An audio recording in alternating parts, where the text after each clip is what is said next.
And what are we looking at here from this point of view? So the Sea of Galilee is down, straight down here. Right in front of you, you have the mountains of Tiberias. Right after them, behind them, you have the mountains of Nazareth. And then as you go to the right, to the north, you get to the Upper Galilee. And of course, this is where most of the Gospels took place, around the Sea of Galilee.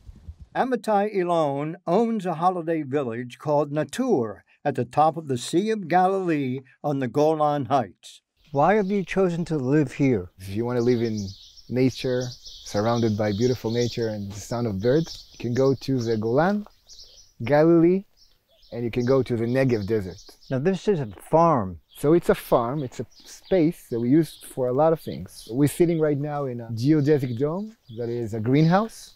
Sometimes it will hold an event, a venue, or a party, or a camping of a big family. It's kind of magical. But as beautiful and peaceful as it is, the borders of Lebanon and Syria run along the Golan Heights. Iran, too, is trying to set up bases on the Syrian side nearby from which to attack Israel.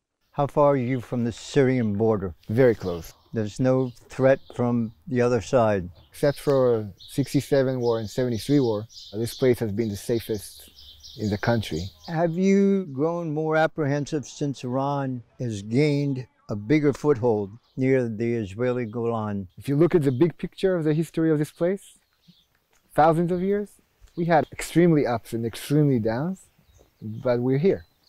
Further north, we visited security expert Kobi Maron, who was the former Israeli military commander on the Golan Heights and now lives here. With the unstable situation in Syria, with the Iranian deployment, it's critical for Israel to be here in the Golan Heights and stay here, because with so many challenges, I can't think about the situation that we could be on the 67 line. Israel captured the Golan Heights in 1967 during the last 2 days of the Six-Day War.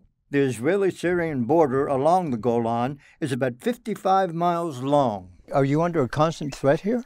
We feel very safe. The Israeli deterrence is very effective. The Iranian regime had a project. They plan to have here across the border 100,000 Shiite militias with the Hezbollah. They plan to have Air Force bases, Navy bases, intelligence centers. They plan to have an advanced industry to produce precise missiles that can be a real threat for the center of Israel and the strategic spots of Israel. So that's why we saw in the last 3-4 years that Israel attacked this Iranian deployment and destroy, and we become very successful.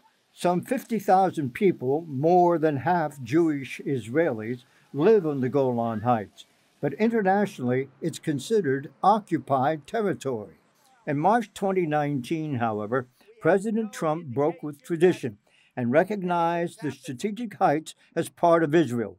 Israel named a community in his honor, calling it Trump Heights. It's a dramatic statement. It's unbelievable. It's so important for positive, sure. A significant declaration because it came from the strongest and the most important Israeli allies, United States. With the Trump recognition about the Golan Heights, there is a big challenge for the next Israeli government. I think we have to bring 100,000 Israelis to the Golan Heights in the next 10 years.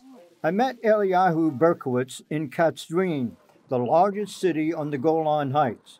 He immigrated to Israel 28 years ago from New Jersey and moved to the Golan about 7 years ago. Are you at all intimidated by the events surrounding Israel and specifically the Golan? We're always worried about Israel, but there's a lot to be optimistic about. I don't know what people think of the Golan.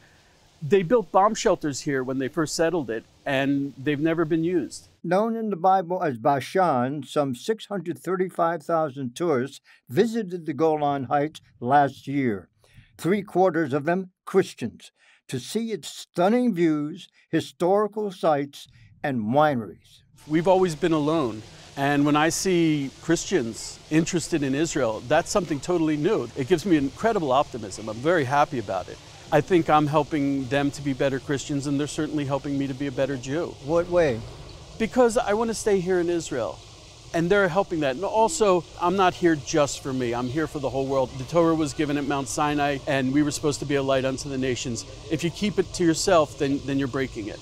Elon, who is also a tour guide, summed up Christian commitment to Israel and the Golan Heights. If you came here between 2000 and 2005, we had kind of an intifada happening here. It was empty except for Christians. Why do you think that is? That is the perspective. That's all. Your connection to the land, is this from the Bible or is it from CNN or from a narrow perspective of few years of troubles? If you're connected by narrow perspective of few years, you would say it's dangerous, I won't come. Do you believe that God is watching over Israel? Absolutely. Do you believe that? The fulfillment of the prophecy is every step you take in the country. It's hard to ignore it. Scott Ross for CBN on the Golan Heights, Israel.